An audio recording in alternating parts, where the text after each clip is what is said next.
Okay.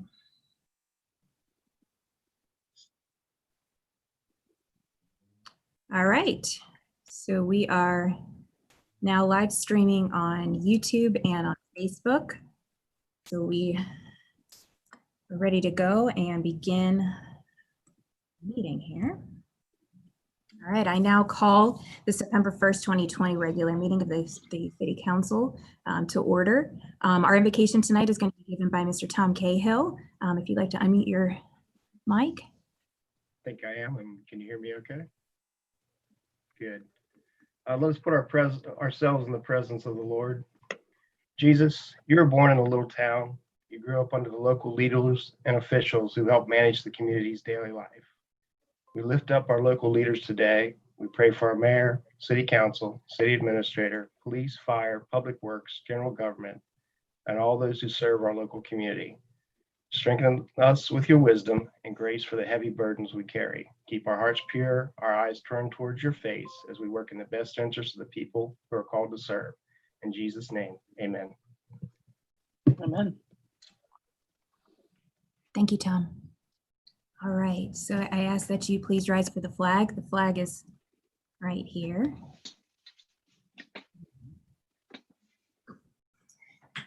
I pledge allegiance to the flag of the United States of America and to the republic for which it stands, one nation, under God, indivisible, with liberty and justice for all.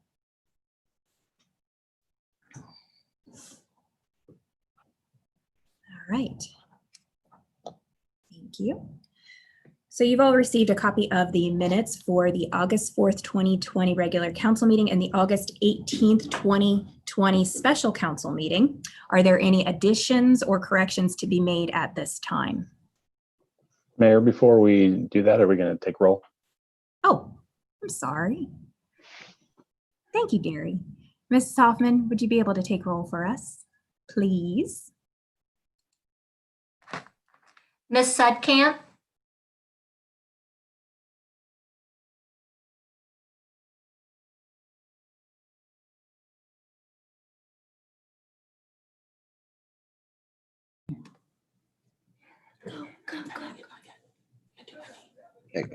I'm here. Mr. Cahill? Present. Ms. Kyle? Mr. Skidmore? Here. Mr. Hermes? Here. Ms. Cahill? Here. Mr. Meyer? Present. Ms. Skidmore? Here. Ms. Pitts? Here. Mr. Nicely? I'm here. Ms. Reckers? Here. Mr. Blankenship? Here. Thank you, Mrs. Hoffman. All right. So let's go back to the minutes for the August 4th and the August 18th meetings. Are there any additions or corrections to be made at this time? Okay, seeing none, I'll entertain a motion that we adopt these as presented. Mr. Hermes. Motion second. Okay, any discussion? Okay, all in favor say aye. Aye. Aye. Aye. Opposed? Okay, motion carried. Who made the second? Mr. Cahill. Thank you. You're welcome. Okay. All right. So you've also received a copy of tonight's agenda. Are there any additions or corrections to be made at this time? Okay. Do I entertain a motion that we adopt as presented? Okay, So Mr. moved. And Mr. Meyer for the second. All in favor say, or any discussion? Okay. All in favor say aye. Aye. Opposed? Okay, motion carried. All right, so we'll move on with the agenda. The first item on the agenda today is our unfinished business. We're continuing with our more abbreviated version of our agenda since we're on Zoom.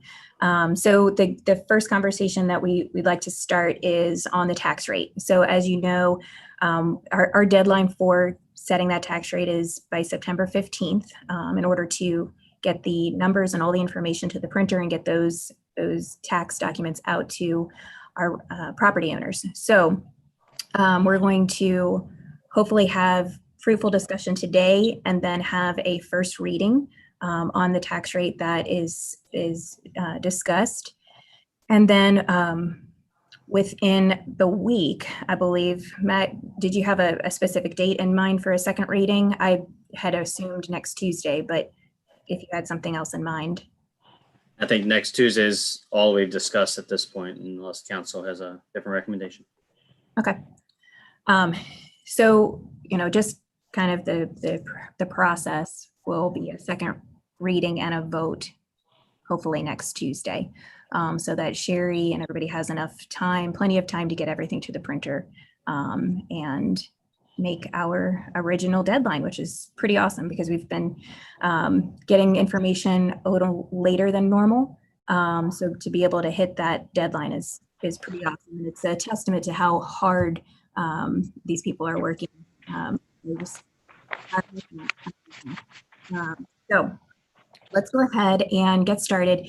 I'm going to kind of start off the topic or the discussion by just going over a little bit. You guys all received the executive memo that was sent out last week and the supporting documentation. But for those that are tuning in at home, YouTube and Facebook, this is kind of new information for them. So I would like to be able to go over kind of the staff recommendation, the process that was behind it, and then we can open it up for discussion.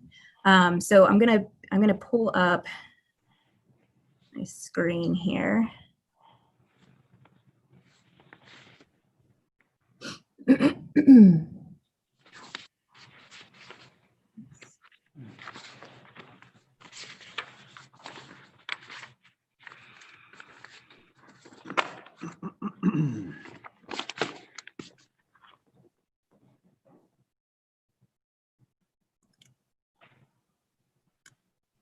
right.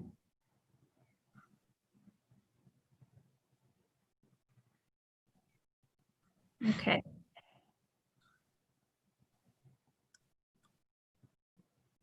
All right, so this is the documentation that was sent out to council as the staff recommendation.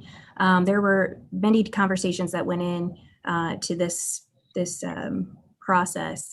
Lots of conversations with Sherry, myself, Matt, and Kara, understanding what our projected revenues for property tax and tangible tax were estimated to be from our budget process. So again, I want to commend you all.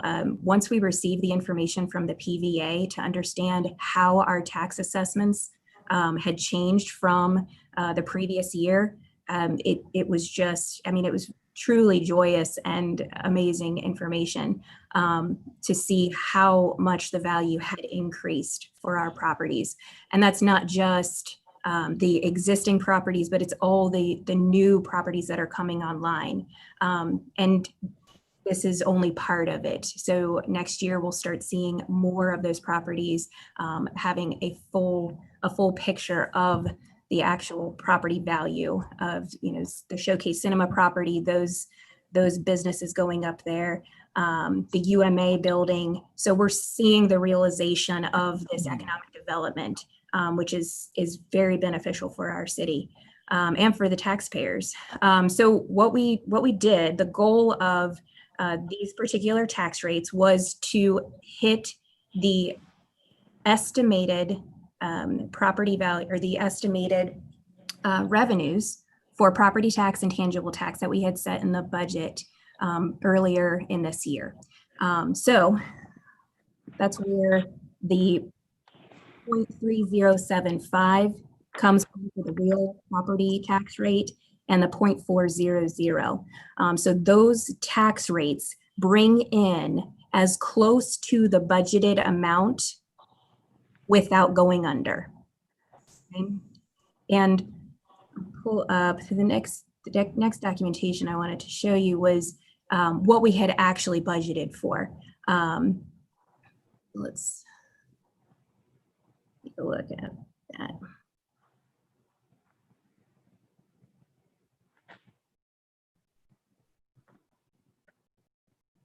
All right. So if we're going back to May when we had the discussions about the budget, you'll remember that our property tax, we had anticipated or built in to the property tax revenues a 0.5% reduction on the rate. Okay, so that was going to bring in approximately $4.9 million. The license and permits, that was the one that we really thought had the potential of being affected by COVID. That is the one that had the most change when it came to anticipating for any type of business slowdown, any type of closures that might have occurred. That license and permits, which is the payroll taxes, the occupational license, that is where we had reduced. So we took a combo of the fiscal year 19 actual and the fiscal year 20 budget. Making sure that we were being very conservative with our estimates, but that was the one that we were most concerned about moving forward with our projections and making sure we weren't over anticipating those revenue projections. As you see, the intergovernmental, the use of property, charges for service, fines and forfeitures, those were not changed due to COVID. They're pretty consistent, as well as property taxes and tangible. We did not change those for COVID purposes. Property taxes they're a pretty consistent revenue source. So just going back on how we came about that information. All right, so the next piece that I'll open up is the compensating rate. So compensating rate is something that we always look at. We get it from the ad district, and then Sherry also calculates it just to make sure that we are understanding where our compensating rate. That would be the rate in which we need to charge in order to bring in the same amount from the previous fiscal year. So if you're looking at this, make sure that it's pulled up here. All right. So the real property compensating rate was 0.316. Now, as you look down here, you can see the below are the tax rates from 2019. Our real property current rate is 0.317. So compensating rate is a slight decrease in our tax. Then the personal property compensating rate's 0.401, which is a tremendous decrease on the current personal property tax rate, 0.554. So what's going to happen in order to stay within KRS, state law, we cannot take any more than compensating +4. So personal property is going to have to drop a significant amount. And that's what, when we talked about the executive memo and having that 0.400, so that 27.79% reduction from prior year on the tangible tax rate, we are going to have to lower that significantly in order to make sure we are staying within state laws. Okay.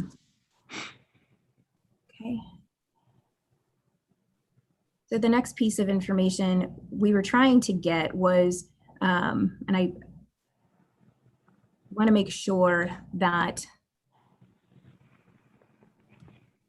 we're not bringing in far more than we need. So when we looked at the compensating rate, or the rate that we had set up, so the 0.5%, it was going to bring in $130,000, a little over $130,000 of additional revenue that was not budgeted. So that's where we were pulling back the tax rate to not take that in because it was not budgeted for. The other pieces of documentation that you received was the actual property valuation administration that shows the prior year and the current year. It shows how much the value of our property has increased over the past year. It also shows the public service companies and the prior year's adopted tax rates. And I'm assuming that you guys have already, all of council has already seen all of this. I'm just kind of putting it up on the screen for those that are watching at home, since it's valuable information. All right.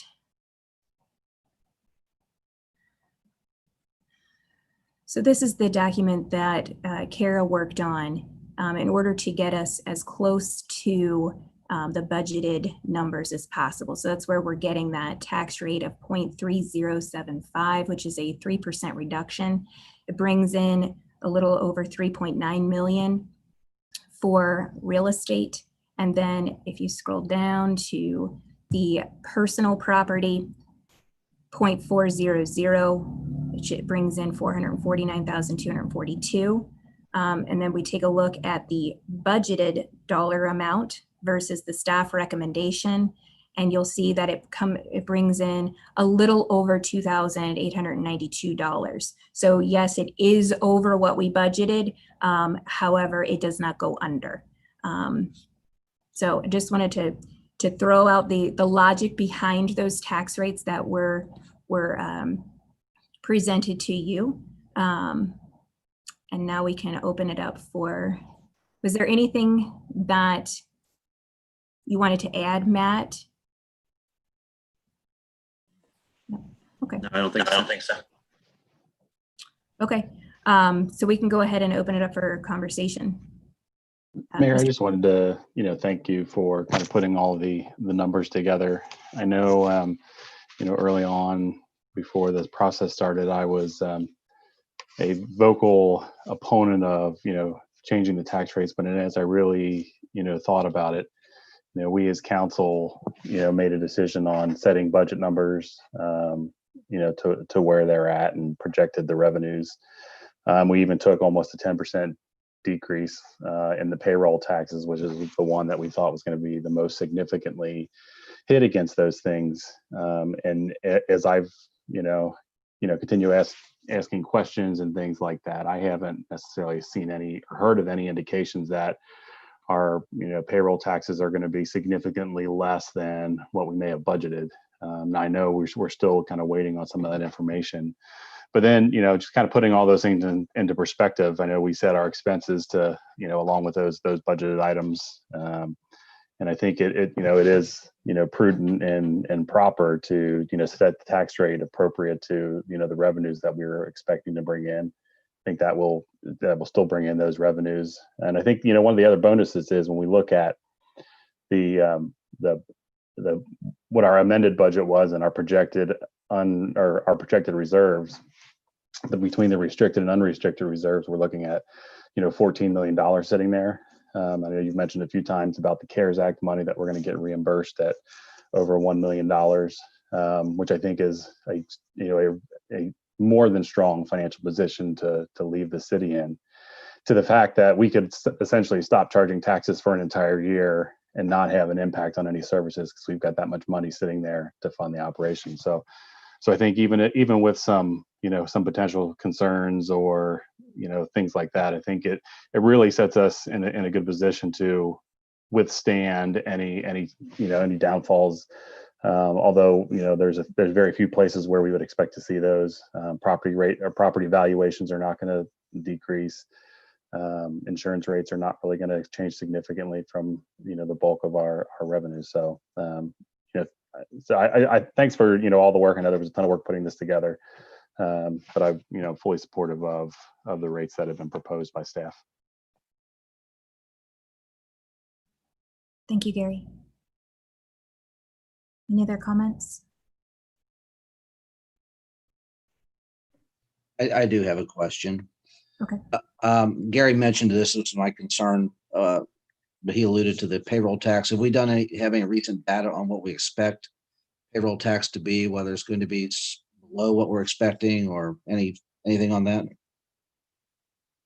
Kara is on the line and she would be able to give a better indication of that. I know she's waiting on some information from the county.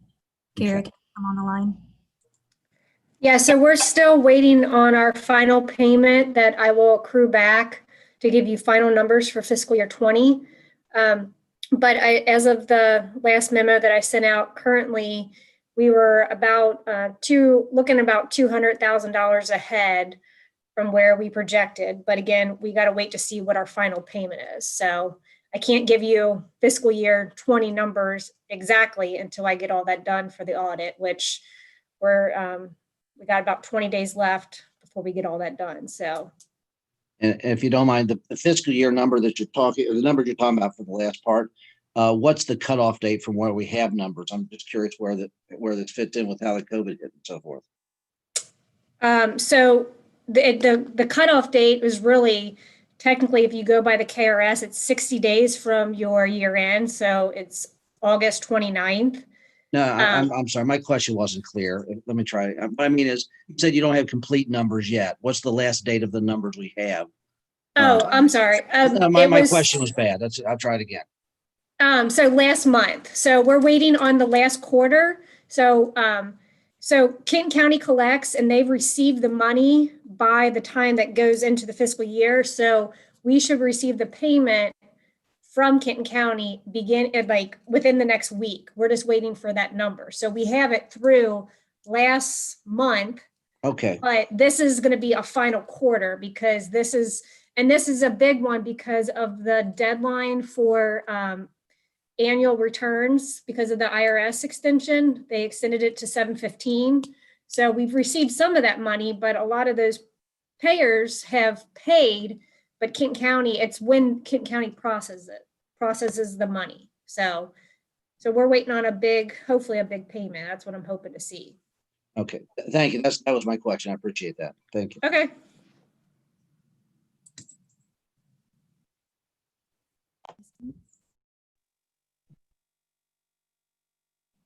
Ms. Fitz, you can go ahead.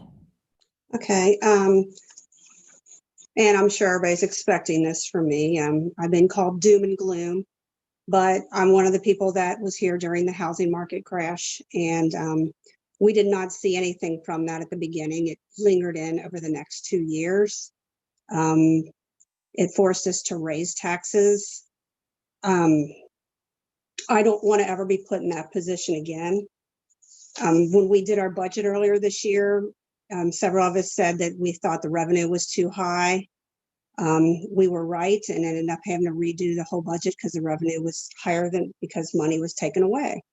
Things are going to happen from the state, from the county, from the federal government, and we haven't seen it yet.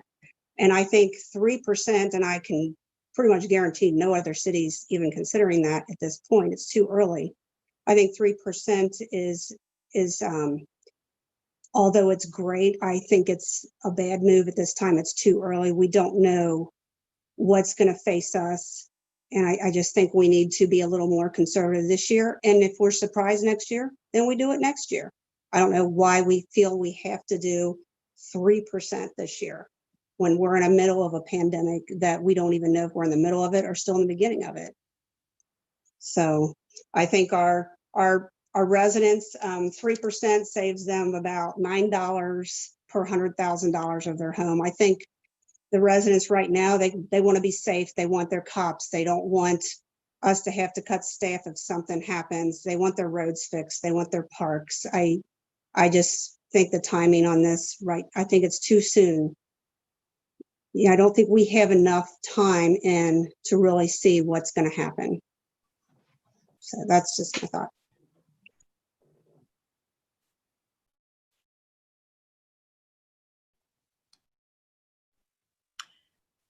I guess my only counter to you is we have revenue projections that we are trying to hit. So we've made our appropriations according to those revenue projections. So the 3% decrease with the rate, it's set on hitting the revenues that are needed to match the appropriations. So I understand what you're saying, and I do understand the circumstances that we're in. However, we took those into account when we were discussing payroll.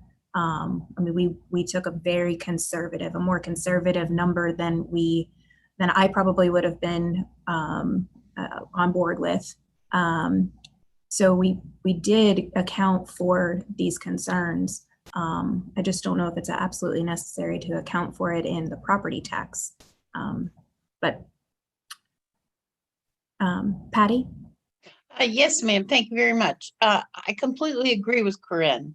The big key word here is projected. And I don't want anybody anywhere to think for 1 minute that we're doing this to get votes because the election is near.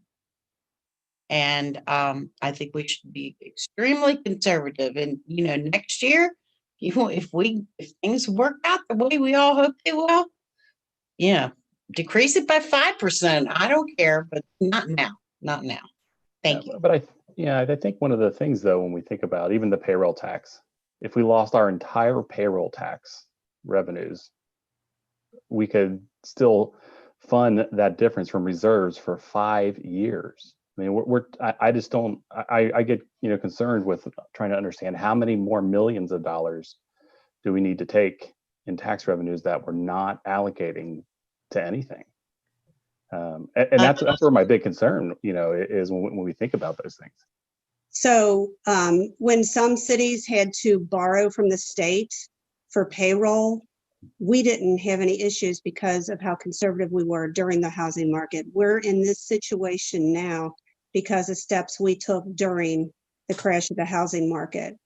Trying to think what else I was going to say. I just think I don't understand how we can project with just very little data. You can't project what's going to happen in the future. People can't project what's going to happen next week with this thing. I'm just now seeing friends of mine losing jobs.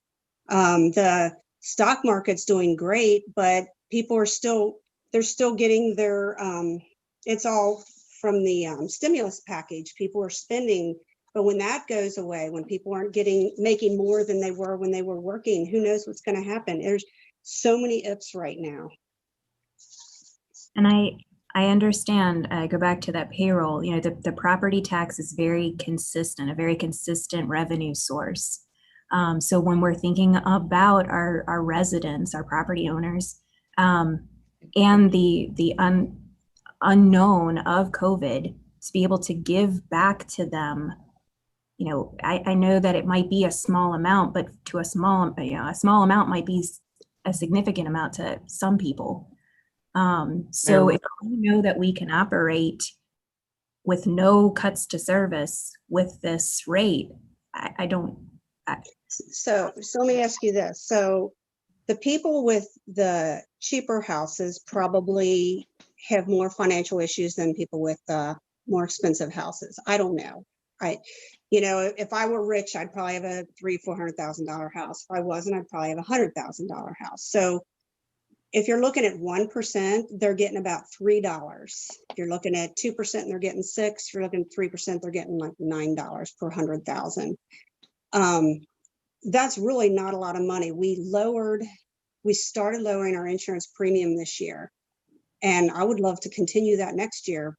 It affects almost everybody. If we did compensating, they're still going to get, if their taxes aren't going up, they'll save pennies. If we do 1%, they'll save $3. But this 3% is about, I know I called and asked, $140,000 something thousand compounded every year that we'll never get back. And I don't want something happening to where we ever have to raise taxes again. And we have money saved, but we also have Public Works who's working in unsafe conditions. I know we have a park plan. I know there's all kinds of things we need to do, and I don't want to wipe out our savings. Mayor, I want to correct one thing that you said. You talked about giving tax money back, and I don't really look at that as giving money back, but rather only taking what we need to fund our operations. So we're not necessarily, sending checks out because we took too much money. We're only collecting what we need to run the operations. Mr. Hermes? I have a question for Mrs. Pitts. Mrs. Pitts, you say you're not comfortable with the 3% decrease. What are you projecting, or what are you proposing, and what is your support behind that? Honestly, I'm proposing compensation, but I would go with 1%.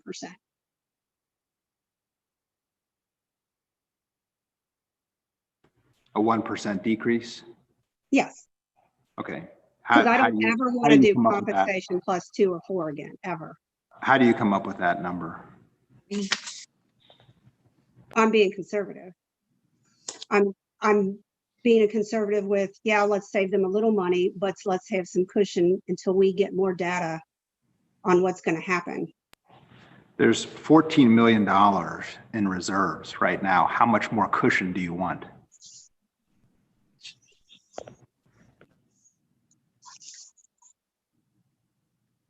May I say something, please? I saw Mrs. Recker's hand raised. Patty can go ahead. Okay, Patty, go ahead. Oh, thank you very much. You know, it's so frustrating to me. You all talk about this, $14 million cushion and how much is enough and how much is this and how much is that. But when push comes to shove, do we ever have the money to do what we need to do?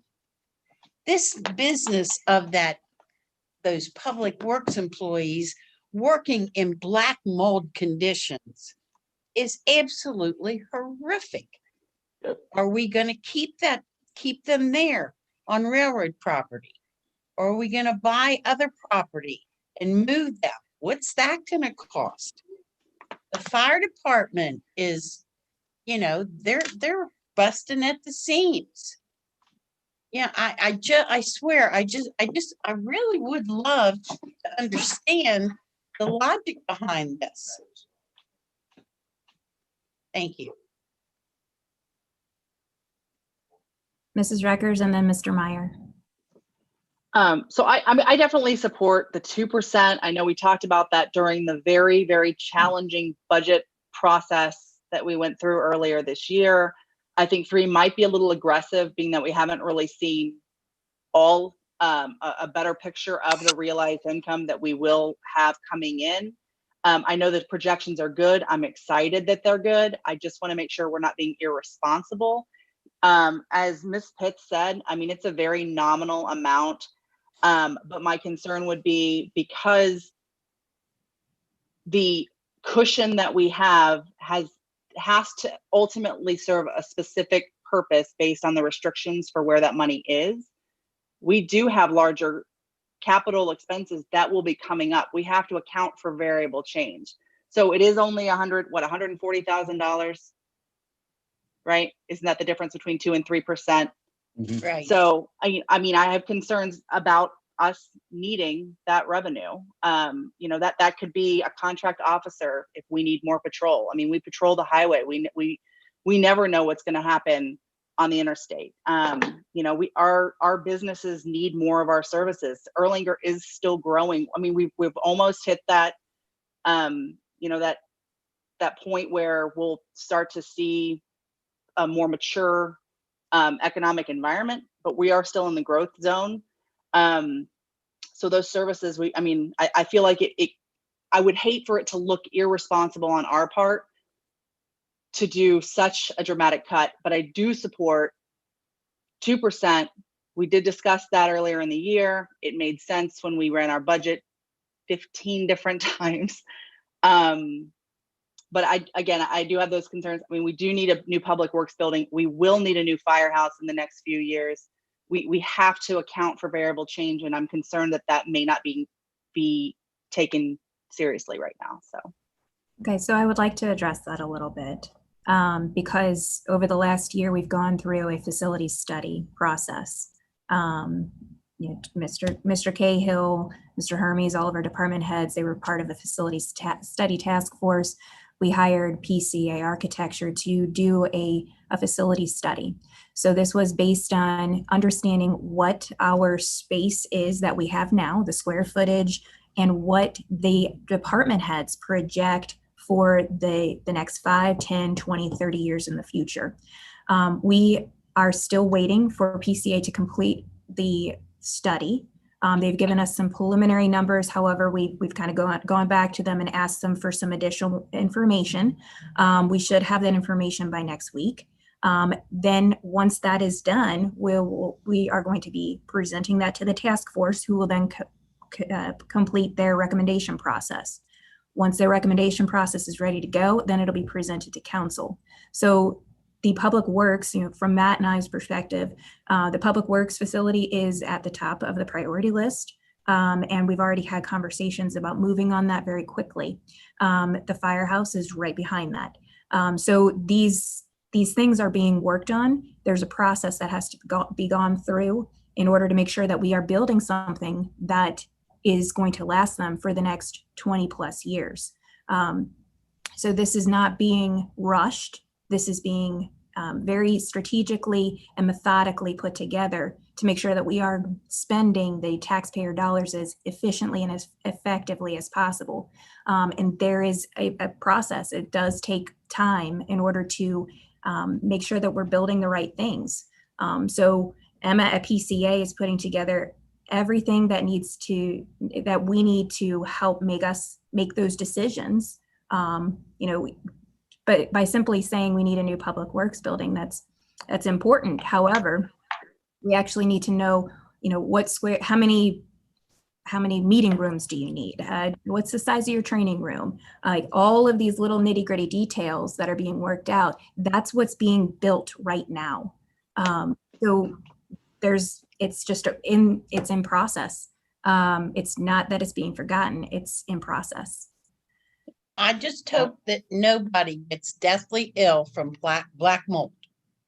With or without the money for a new building, that has got to be addressed. That is a health issue. And you're right, Patty, it is a health issue, but it's been a health issue for in excess of 4 years. Yeah, right. The first facility study was done, 4 years ago to this time. We knew that we thought we needed a building at that time, and this council and the prior council has sat on their hands and not allocated any money to do that work.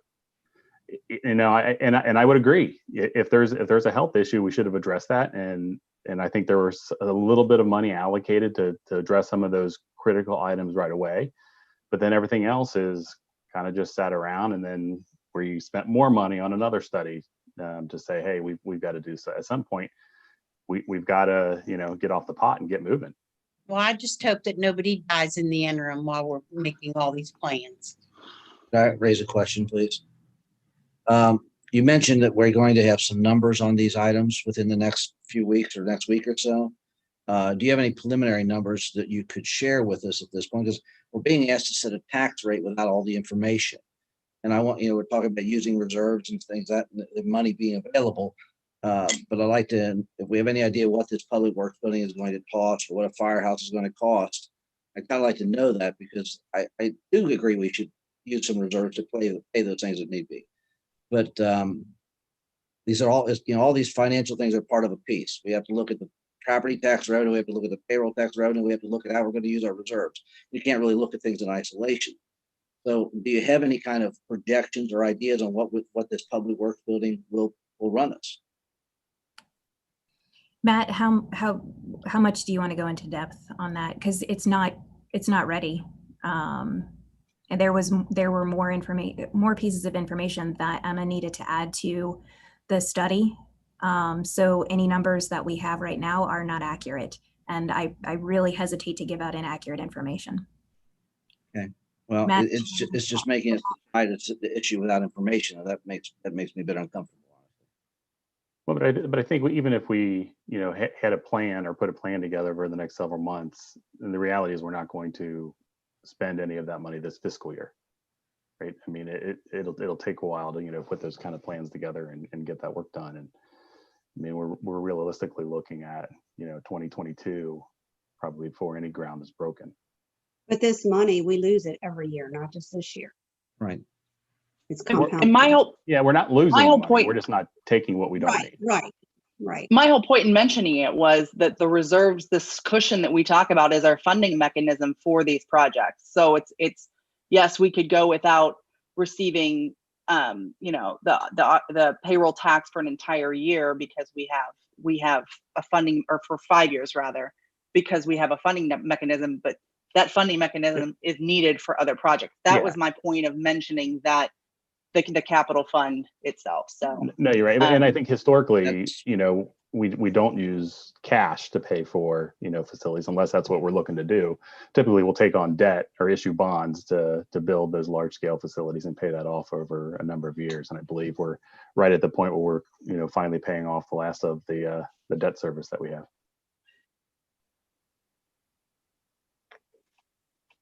When Matt and I have talked about this, the most that we would be coming to you to ask for is a budget amendment to start construction drawings for a public works building. It would not be ready to break ground until next fiscal year. And that's the most information that I can give you at this moment. Matt, if there's anything else that you want to add to that. I mean, that's true for public works. It's obviously our opinion that's the most important. You know, in the next couple months, I'll be hoping to ask for construction or money for the construction drawings. But yeah, talking to Peter, I mean, realistically, we're not going to be able to break ground and start construction on that till the next fiscal year. So it would be in the next budget. Mr. Meyer? I know we've got a lot of discussion, but I think I think it'd be, you know, prudent to at least get a rate into the first reading here. So I'd like to make a motion to set the tax rate at the recommended staff value of 0.3075 for real property and 0.400 for the tangible tax. Okay, I have a motion. Mr. I'll Hermie? second that. Okay, any other discussion? So what happens if it gets voted down? Then we have Because to we have a propose a new deadline. rate and let's vote on it. Can we have a little bit of discussion, a little bit more discussion on it? You know, there's one side of me that says that, you know, for a long time, it seems like we propose a tax rate decrease and we take something less than that with a lot of the same concerns each year, that there's always an unknown, there's always a dark cloud on the horizon, there's always something out there that makes us hesitate to take the full recommended tax decrease. You know, for one year, I would love to be able to take the decrease that's been put together by our staff and by the mayor and recommended by them, rather than trying to guess at, or, you know, have a crystal ball that says what crazy things might happen in the upcoming year. That's what our reserves are for. Let's keep in mind that our accounting firm that audits our books has told us that we probably have too much in reserve right now. We've got over 3 times the amount that is recommended in reserves. And if you look at the track record of the tax rates that we propose and the money that ends up coming in, I mean, there's several years here in the recent past where we still bring in $1 million, $1.2 million more revenue than what we projected. And I would love to take that tax rate as we have motioned and seconded this evening. Sorry, Mr. Hermes, when have we not taken the proposed tax rate? Can you give an example of when that has happened? You mean like what's happening right now? No, before our conversation today, you said like you would love for some point there not to be a cloud in the sky. I can't remember exactly what you said, but I don't remember the exact years and what the exact rates were that were proposed and taken, but I believe it was 2016, 2017, maybe even 2% each one of the years for the last 5 years, right? 2% every year for the last 5 years. Is that correct? That's not what it's been. If you look at the rates, that's not what it's been. Are you thinking about the salary increases? No. Okay. It hasn't been 2% each year.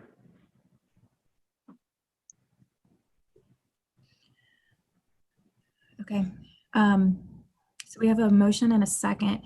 Mr. Gatlin, do we need to put this, do we want to do it at legislation time or I mean, I think it's appropriate right now because I think we need to have a rate set when we do our first reading. This is not something that we can do a first reading with a blank rate. We definitely need to plug in a rate. And I think somebody asked a question, what happens if we can't agree? If council cannot agree per statute, after 45 days from the date it was certified, which is September 21st, which is 6 days later than Mr. Kramer has indicated we need to give it to the printer, but it is our absolute drop dead date is September 21st. If there's not an agreement as to what the rate will be by council, by statute, it reverts to compensating rate. So if there is no agreement, you will have compensating rate for your tangible and real property taxes that would be set. So there has to be an agreement and an ordinance passed, practically speaking, prior to September 15th, legally speaking, prior to September 21st. Mr. Nicely, you had your hand raised.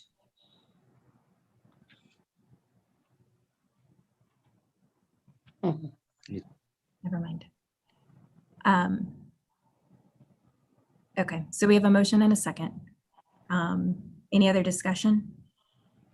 Should we do a straw poll to save us some time? I'd just ask Ms. Hoffman to call the roll. But it's first reading. We don't do roll call on first reading. This is not the first reading. This is just the motion to vote to set the value that's going to go into the first reading. Okay. Okay, Mrs. Hoffman, can you do a roll call, please? Mr. Hermes, Yes. Mr. Cahill, No, ma'am. Ms. Skidmore,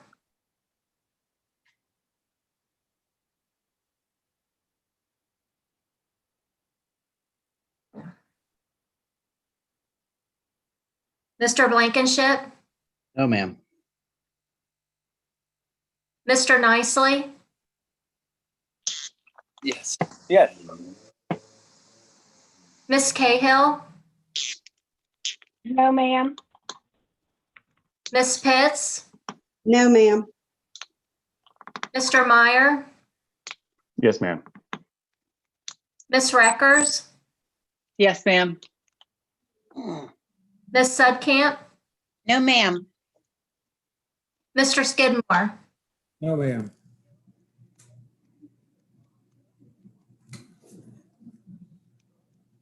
Ms. No. Skidmore, did you want to No, tell ma'am. us your vote? No, ma'am. My vote is no, ma'am. Thank you.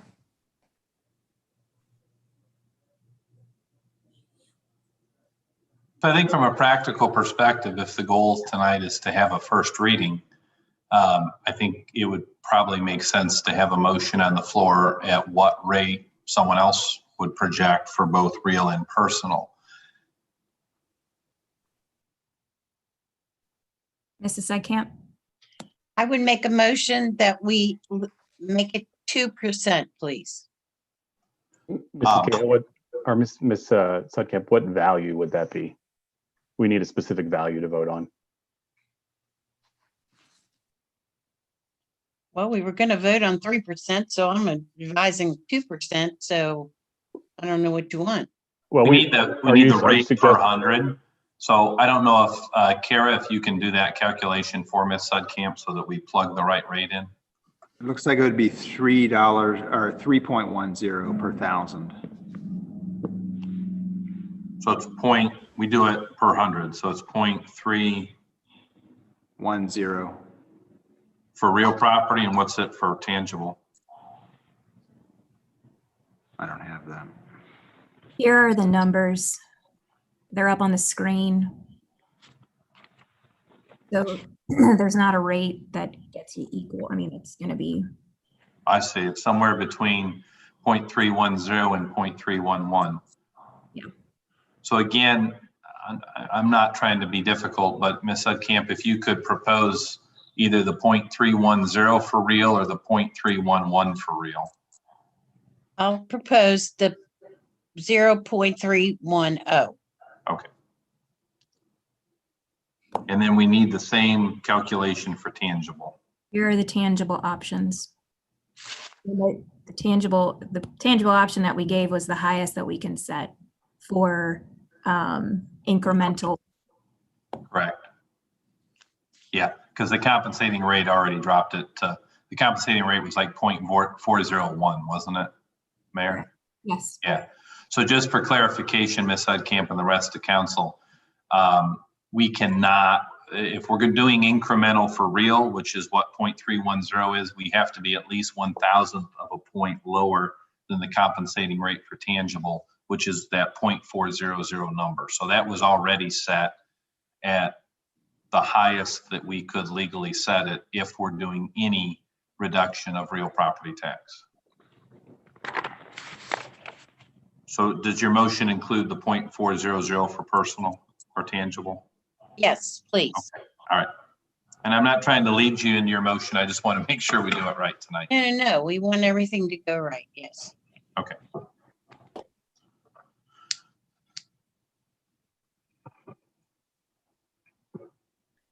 Okay, so let's go back to that for a second.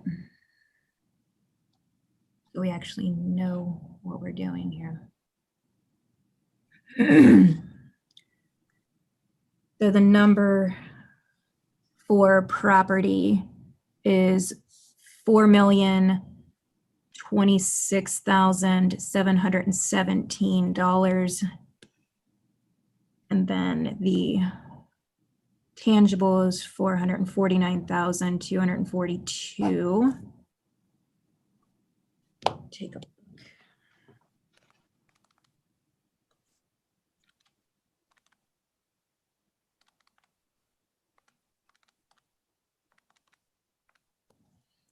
Total bring in $4,475,959.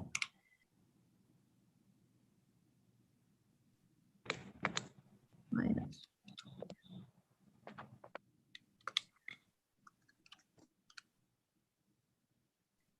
Which is $35,365 more than we budgeted.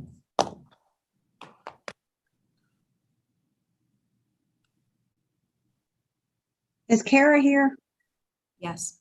Can she kind of give us an explanation of what's going on this part of it? Because I'm kind of confused now, to be Before we honest. jump into discussion, do we have a second? I think we I still don't have a want a motion second and until we know what's going on. I'll second it. I saw Mr. Blankenship's hand. Okay. I mean, now we're in the Sure. discussion piece. So we've got Mrs. Sudkamp as the first, Mr. Blankenship as the second, and then we're now in discussion.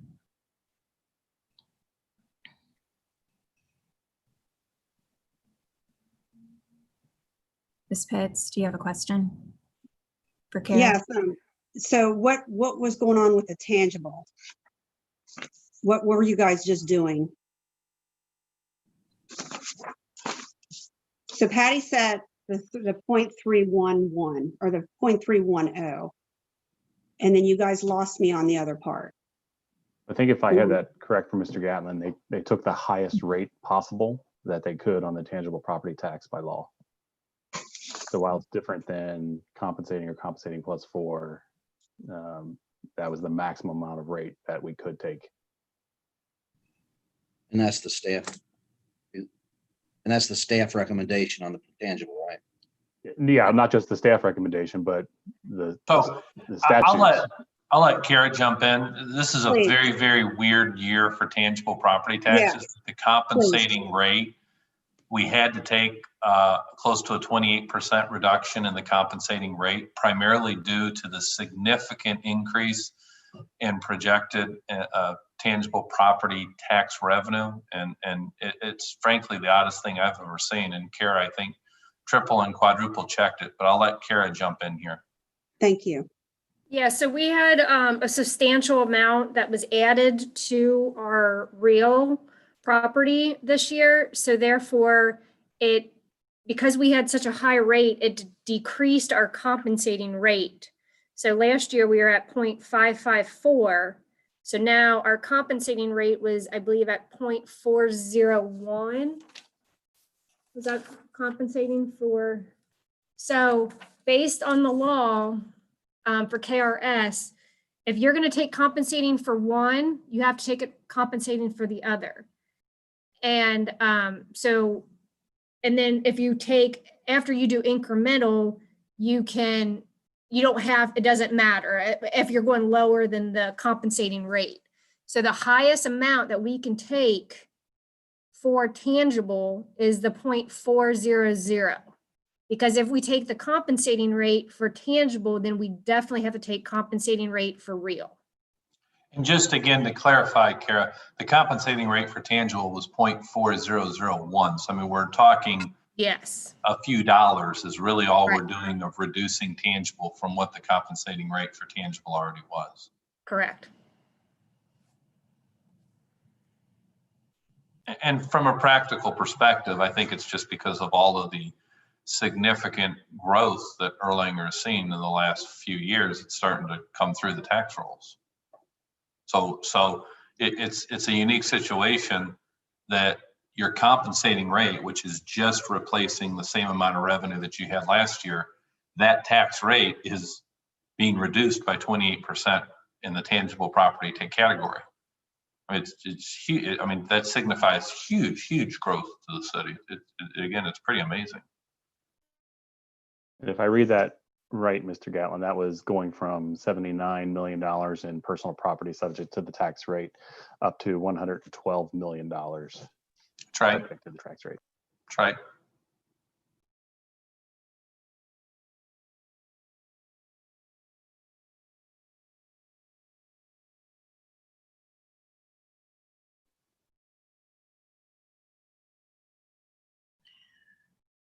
Okay, so we have a motion and a second on the floor for 0.310 as our property tax rate and 0.400 as our tangible tax rate. Any other discussion? Okay, Mrs. Hoffman, if you could do a roll call. This is to enter those rates in as the first reading. Mr. Skidmore,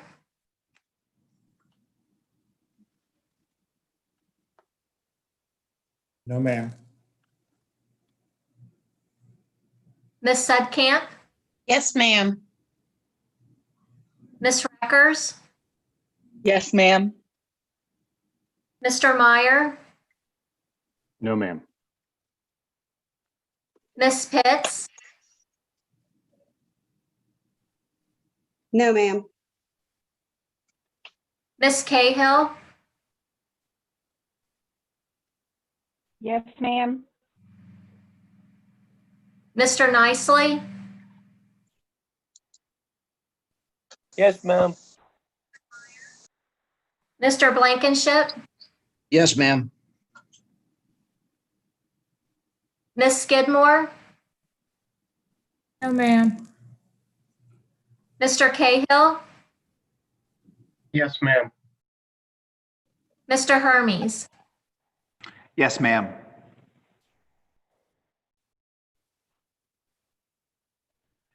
Okay, so we'll go ahead and add those tax rates into the first reading.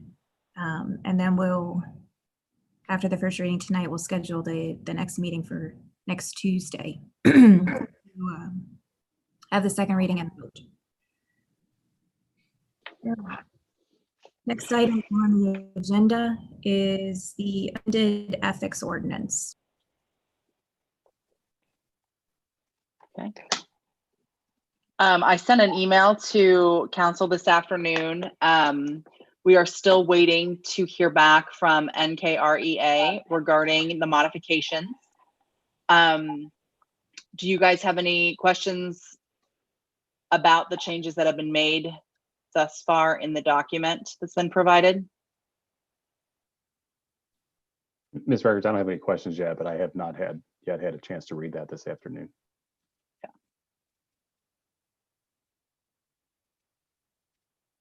Yeah, we took out some of the language items that were discussed with regard to attendance, like board member attendance. That's going to be handled in a separate ordinance at another time.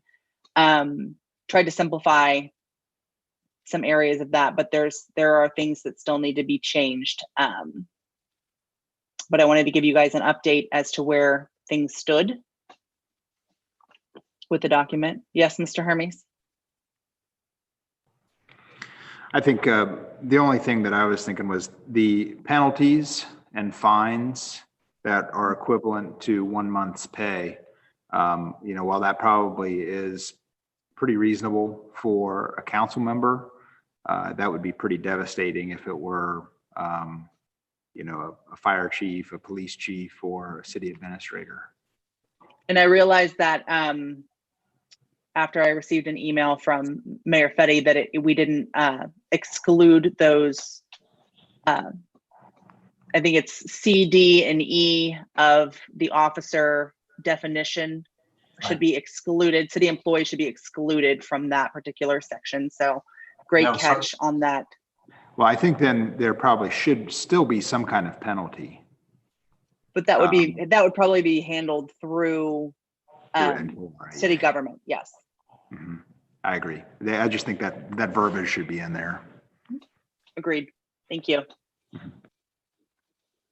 So, Ms. Records, are you anticipating another committee meeting once we get that draft to have that final discussion before first reading, or what was your my plan was to send the response from NKREA to everyone and receive feedback and provide a final draft with ample time and present it for first reading at the October regular council meeting.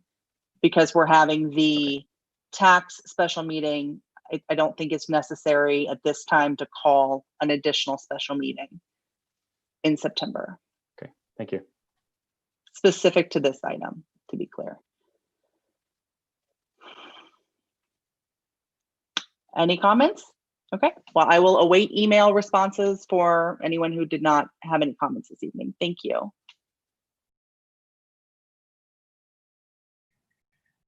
Okay, next item on the agenda is new business, the Director of Economic Development and the Assistant City Administrator. I'll let Matt Kramer talk to you about that. Good evening. I've sent this out to council, yes, a week ago, talking about hiring Emmy Randall for the Economic Development Director position. As everybody has seen her resume, she comes to us from PDS. She's a Director of Planning and Zoning there. She's got a lot of planning experience with PDS, and in Kenton County, she's got a master's in community planning and a bachelor's degree in landscape architect from UK. We've discussed with a handful of council, her backgrounds, and I think she's going to be a great asset to the staff here. If anybody has any questions, I'd be happy to answer any.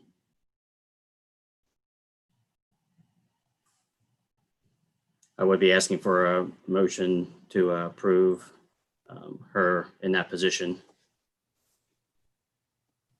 Mr. Kramer, is that going to be during the just when we bring up the municipal order? We've got a municipal order on the legislation, Matt. Okay. Thank you. Mrs. When does she start? Oh, sorry. Sorry, Mrs. Second had her hand raised. Yes, I was just wondering what her salary is going to be.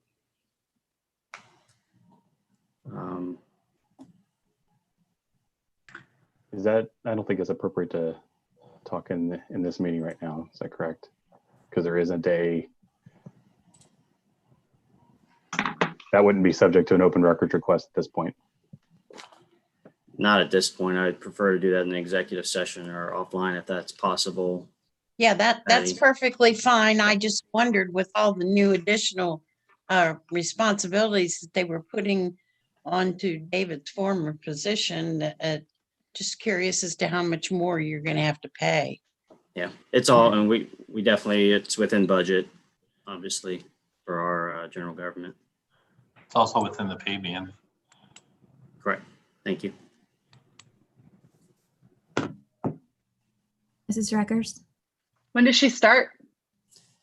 She would start on the 21st of this Very month. cool.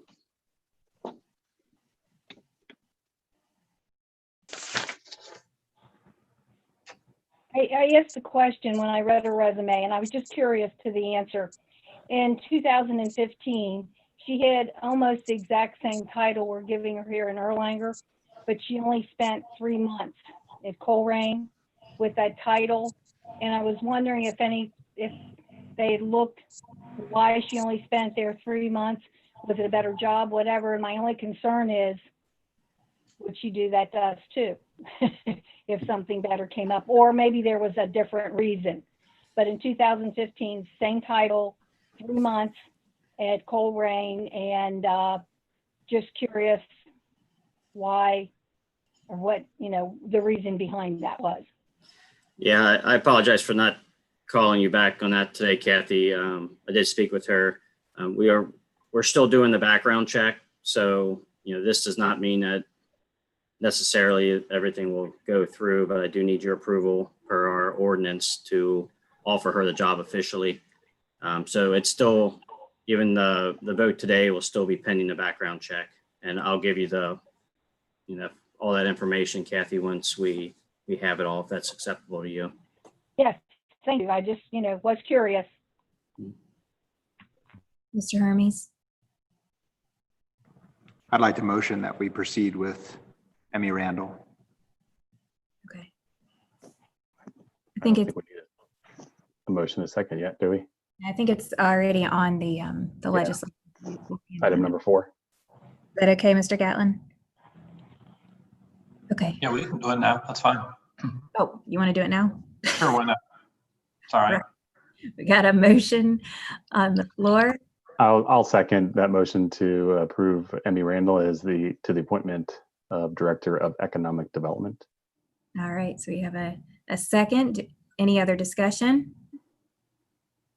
Okay, we'll have a roll call vote, please. Mrs. Hoffman?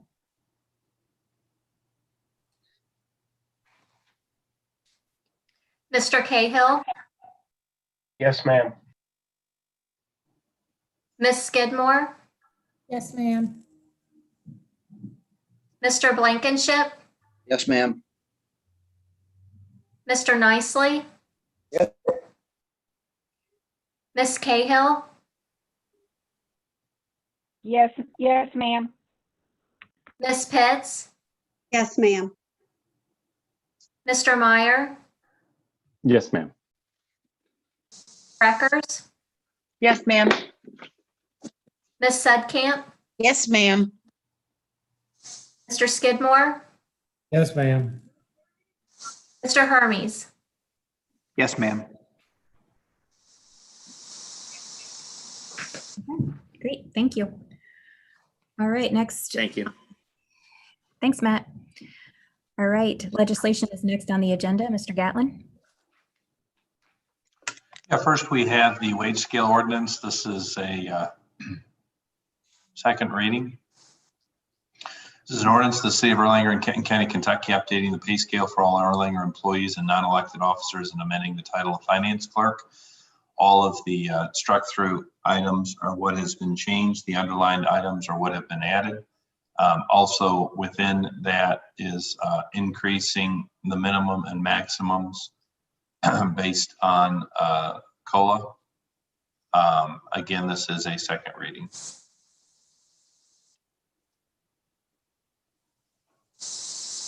All right, do I entertain a motion that we adopt this ordinance as read? Mrs. Reckers, Mrs. Sedkamp, any discussion? Yes, ma'am. Mr. Meyer? I just wanted to, comment again. I know there was some, talk about this last time. I'm not generally in favor of regularly indexing the wage scale every year to that cost of living adjustment. I think it's inappropriate to pay someone here who has been here for a year, and then a new hire could potentially be making the exact same amount. I just find that inherently wrong. I'm not, by no means am I suggesting that we shouldn't, raise employee salaries, but I don't think the pay scale needs to correspond to individual salary raises.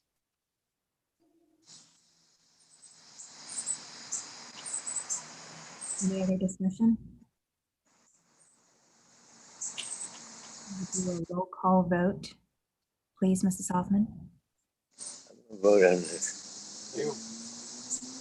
Ms. Sedkamp, Yes, ma'am. Ms. Reckers, Yes, ma'am. My book is up. Mr. Meyer, No, ma'am. No, ma'am. Ms. Pitts, Yes, ma'am. Ms. Cahill, Yes, ma'am. Mr. Nicely, No, ma'am. Mr. Blankenship, Yes, ma'am. Ms. Skidmore, Yes, ma'am. Mr. Cahill, Yes, ma'am. Mr. Hermes, Yes, ma'am. Mr. Skidmore. Yes, ma'am. Okay, motion carried. All right, Mr. Gatlin. Next, we have an ordinance in the city of Erlanger in Kenton County, Kentucky, approving and adopting a supplement to the Code of Ordinances of the city. This is an annual supplement. Again, if anyone goes online to American Legal, they'll see that we have our Code of Ordinances online, as do most cities in the state. And that is our official Code of Ordinances.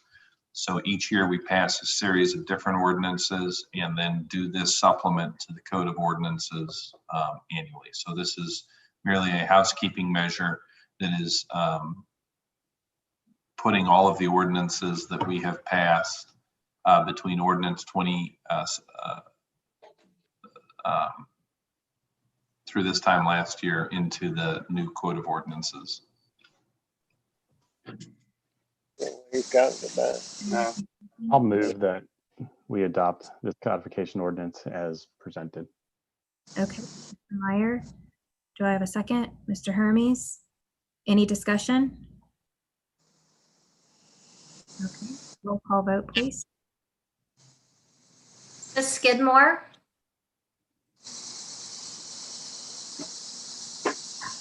Yes, ma'am. Cahill, Yes, ma'am. Cahill.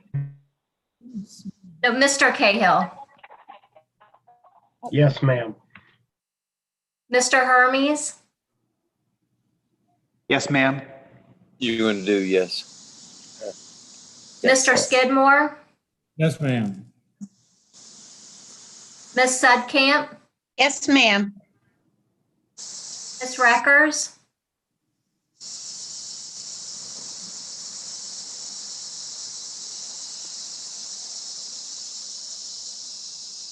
Mr. Eckers. Yes, ma'am. Sorry. that's okay. Mr. Meyer, Yes, ma'am. Ms. Pitts, Yes, ma'am. Ms. Cahill, Yes, yes, ma'am. Mr. Nicely,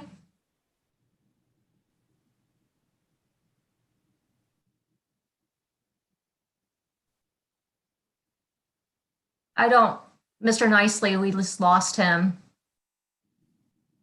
I think he might have dropped off. Okay. Mr. Blankenship? Yes, ma'am. That is everyone but Mr. Nicely. Motion carried. Thank you, Mrs. Hoffman. All right, finally, we have an ordinance of the city of Erlanger in Kenton County, Kentucky, providing for the annual assessment of all real estate and personal property within the city of Erlanger, which is subject to taxation thereby for the fiscal year beginning on July 1, 2020 and ending on June 30, 2021, and providing for the payment and collection of such taxes and the penalties and interest thereon, and describing the purpose for which the taxes so collected shall be appropriated and used. And as per our prior discussion, the ad valorem tax on real property shall be at the rate of $0.310 for each $100 of value thereof. And the ad valorem tax on all personal property other than motor vehicles shall be at the rate of $0.400 for each $100 thereon. This is a first reading. Okay, Mrs. Hoffman, if you can note in the minutes, the first reading. And then we've already had the municipal order. Yep. So we're done with legislation. Any other announcements? Mrs. Seitkamp? Wanted to send my love and prayers out to our fellow comrade, Vicki Kyle. She's like Wonder Woman. She had heart surgery and was out of the hospital in less than 48 hours. And she's home resting with Joe. She's just amazing. And so I just wanted to wish her well. Very good. Mr. Hermes? Yes, thank you. I sent an email out to the other council members about this, but a couple things that I'm working on here over the next few months. First, with the help of Mr. Gatlin, our city attorney, I've spoken with him about this. I'd like to work on revising the municipal order that creates the council committees. The committees need to be restructured to help us prevent from breaking the Kentucky open meeting law. I can get more into detail on that over the upcoming meetings. But my goal would be to have a few ideas that we can propose at the October meeting. Another thing that I would like to work on is revising or modifying Chapter 44 of our ordinances. That's the code enforcement ordinance. Primarily, I'd like to add sections defining some of the reasonable fees and allowable charges inside there. I'd like to clarify the responsibilities and the processes of filing liens and foreclosures in the ordinance as well. And we'll be talking more about that in the upcoming meetings as well. But my goal would be to have that completed before the end of the year. Mr. Hermes, I do have a question about the committee meetings. I appreciate you looking into this because I know it's an issue and concern. Are we creating more of a conflict though with this than a perceived conflict than it's not? Maybe that's a question for Jack too. I'm not sure. But if we are creating this conflict, then yes, I think this is a great idea to get this committee structure fixed. Yeah, I mean, I probably have actually been one of the ones that have stirred the pot a little bit on this quorum issue. I mean, if you strictly read the statute, we have quorum every time there's two people that are on the same committee that meet on an issue. And I think and I certainly don't want to speak for Mr. Hermes, but I think, from a legal perspective, we're going to have to increase the size of these committees and somehow restructure the committees so that we're not running into these quorum problems, because I think sometimes these quorum problems get in the way of the purpose of the committees. So I think that's kind of the spirit of this. Is that correct, Mr. Hermes? Yes, I would agree. Thank you very much, Mr. Gatlin. Mr. Meyer, you had your hand raised. Yeah, this was actually in relation, similar, but but a little bit different. After an email from Mr. Hahn today, it made me realize that we've never officially added Mr. Blankenship to the Building and Zoning Committee. So I'm just going to ask Mr. Gatlin if he could prepare for the October meeting that municipal order to replace him with Kevin Burke or replace Kevin Burke with him on that committee for the remainder of the year. Okay. Okay, Mrs. Sedkamp.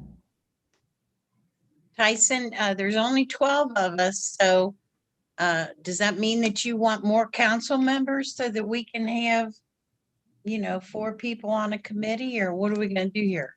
The statute only allows 12, maximum of 12. Oh, well, darn. Okay, just asking. Ms. appreciate Sedkamp, you that, make a great Mrs. point Sedkamp. there. I think one of the advantages of most of the 12 at being at all those committee meetings anyway, we can certainly, have serve on multiple groups there, but Yeah. I like the way you're thinking. We'll have some discussion before we make anything final or make any decisions. I assure you, Mrs. Sedkamp, that is very funny, and I appreciate that humor. Just lightening the load a little, buddy. Mrs. Skidmore. Yes, when a few minutes ago you asked for like different announcements or whatever. Kenton County Alliance met today and they're using this time to actually try to get a 24/7 addiction helpline. They're a central location for resources. We're just trying to fine tune and see where there's any gaps or where we need to work at to actually make this program work. And Vicki Dansbury is very efficient at applying for and getting grants. So there's some grant work going on too. So full steam ahead. Thanks. Mr. Hermes. Mrs. Skidmore, do you mind if I ask, what other cities have representation at that meeting? Quite a few in Kenton County. And it's not only Kenton County, it's the 7 counties, Grant, Pendleton, Campbell, Kenton, Boone. Thank you. Okay, Mr. Eckers. In conjunction with Mr. Hermes' request to change the committee ordinance, I would like to revisit reduction in council for an effective date of 2022 to 10 people. I'd like to discuss that at the next meeting. I had worked on that legislation with Mr. Gatlin back in April, and then we had a pandemic and we're amid the pandemic, and it's something I'd like to revisit with an effective date of 2022. So That reduction though would, okay, I got what you're saying. For the 2022 elections. yes, thank you. Okay. All right, do I entertain a motion that we adjourn? So moved. Mr. Meyer and Mr. Hermes. Any discussion? All in favor say aye. Aye. Aye. Opposed? All right, have a good night, guys. Thanks for tuning in if you were on Facebook or YouTube.